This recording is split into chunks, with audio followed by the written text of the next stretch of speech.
بہرحال پاکستان پہ دعا کریں کہ اللہ رحم کرے، اللہ اس کی حفاظت فرمائے۔ اس کی وجہ یہ ہے نا، ایک بات یاد رکھو کہ سعودی عرب اور پاکستان یہ دو ملک ہیں، ان کے لیے دعا کیا کرو۔ سعودی عرب بھی چونکہ دین کا مرکز ہے، دین کا قلعہ ہے، دین کی بنیاد ہے، دین کی جڑ ہے، اور یہاں سے دین کے چشمے پھوٹے ہیں۔ دشمنوں کی اسی پہ نظر ہے کہ اگر اللہ نہ کرے، اللہ نہ کرے یہ نہ رہے تو پھر عالم اسلام خود بخود ختم ہو جائے گا۔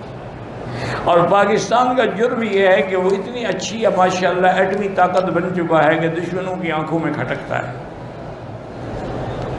اس لیے وہ چاہتے ہیں تو یہود اور ہنود اور قادیانی یہ تینوں فرقے جو ہیں نا مل کے اس کو برباد کرنا چاہتے ہیں۔ تو اس لیے دعا کریں کہ اللہ تعالی حفاظت فرمائے اور اللہ تبارک و تعالی یہودیوں سے اور ان کے ایجنٹوں سے نجات عطا فرمائے۔